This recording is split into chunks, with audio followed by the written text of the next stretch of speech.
नमस्कार, news bioscope देख रहे हैं आप और आपका स्वागत है झारखंड चुनाव पर आधारित हमारा कार्यक्रम किसमें कितना है दम में। आज हम अपने प्रोग्राम किसमें कितना है दम में झारखंड के कुछ विधानसभा सीटों की स्थिति जानेंगे। वहां पर क्या सियासी समीकरण बन रहे हैं, चुनावी समीकरण बन रहे हैं, उन सीटों का आकलन क्या है, जनता का मूड क्या है और किसका पलड़ा भारी नजर आ रहा है। इन तमाम चीजों की हम इस कार्यक्रम में चर्चा करेंगे। सबसे पहले बात करेंगे झारखंड के कोडरमा विधानसभा सीट की, जहां से नीरा देवी भारतीय जनता पार्टी की उम्मीदवार हैं, सुभाष यादव राष्ट्रीय जनता दल के उम्मीदवार हैं और शालिनी गुप्ता जो निर्दलीय प्रत्याशी के तौर पर चुनावी मैदान में हैं।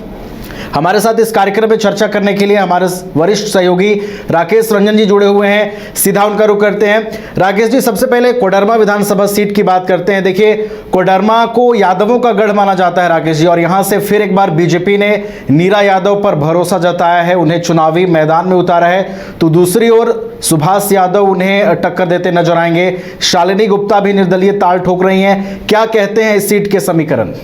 देखिए, अगर हम कोडरमा विधानसभा की बात करें, इसे गेटवे ऑफ झारखंड कहा जाता है। तो इस गेटवे ऑफ झारखंड में जो बीजेपी की एंट्री हुई वो सबसे पहले नीरा यादव ने ही करवाई 2014 में, और लगातार पिछले 2 बार से वो जीत रही हैं और इस बार वो हैट्रिक लगाना चाहती हैं। लेकिन उनकी राह में आकर खड़े हो गए हैं आरजेडी के सुभाष यादव मनी लॉन्ड्रिंग के आरोप में जेल में बंद हैं, लेकिन उन्होंने नॉमिनेशन किया। अब जो है उनका नॉमिनेशन जो है वो सही पाया गया है। तो ये तय हो गया है कि अब कोडरमा में बीजेपी और आरजेडी का मुकाबला होना है। बीजेपी से नीरा यादव और आरजेडी से सुभाष यादव, और इन दोनों के बीच में पिछले चुनाव में छाप छोड़ने वाली शालिनी गुप्ता जो है वो त्रिकोण बना रही हैं। मतलब कि वो इस मुकाबले को त्रिकोणीय करना चाहती हैं। कोडरमा विधानसभा की जब हम बात करते हैं तो एक और खास बात है कि अगर हम पिछले 5 चुनावों की बात करें, मतलब 2000, 2005, 2009, 2014 और 2019 की अगर हम बात करें तो यहाँ 5 बार से महिला प्रतिनिधि ही चुनी जा रही हैं। अगर 2000, 2005 और 2009 की हम बात करें तो अन्नपूर्णा देवी जो है इस सीट से जीतने में सफल रही थी और विधायक बनी थी, जबकि 2014 और 2019 में नीरा यादव ने यहां से चुनाव जीता और उनकी भी इच्छा है कि इस बार वो अपनी लगातार तीसरी जीत अर्जित करें।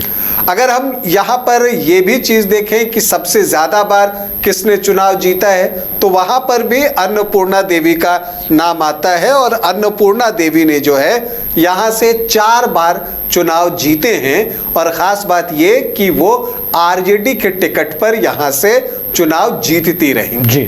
दरअसल अगर आप कोडरमा सीट को देखेंगे तो एक समय यहाँ पर कांग्रेस का दबदबा था, और यही वजह है कि जो 16 चुनाव यहाँ पर हुए हैं उसमें 5 बार इस सीट पर कांग्रेस जीतने में सफल रही है।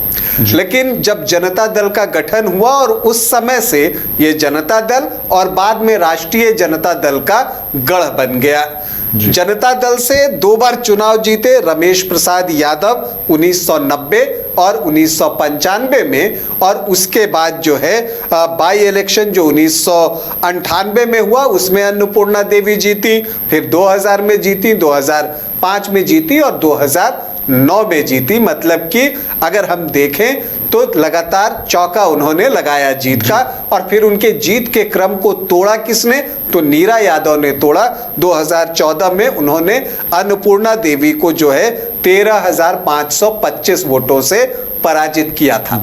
लेकिन जो 2019 का चुनाव था वो बहुत करीबी चुनाव हुआ था। बीजेपी और आजसू का गठबंधन नहीं हुआ था। शालिनी गुप्ता आजसू के तरफ से चुनावी मैदान में उतरी थी और इसका नुकसान बीजेपी को हुआ। वहां पर नीरा यादव की जो जीत है, जो पिछली बार 13,525 वोटों की थी, वो घटकर 1,797 वोटों पर आ गई। और जो आरजेडी के अमिताभ कुमार हैं उन्होंने जो है 30.46% वोट लाए, 61,878 वोट लाने में कामयाब रहे। और शालिनी गुप्ता जिन्होंने कि नीरा यादव का खेल बिगाड़ा, वो 22.16% वोट लाने में कामयाब रही। 45,000 से ज्यादा वोट लेकर वो आई जी। तो अब देखिए यहां पर यही 3 प्रत्याशी की हम बात करें तो आरजेडी ने अपना प्रत्याशी बदल दिया है। सुभाष यादव मतलब कि कैंडिडेट और मजबूत हो गया है।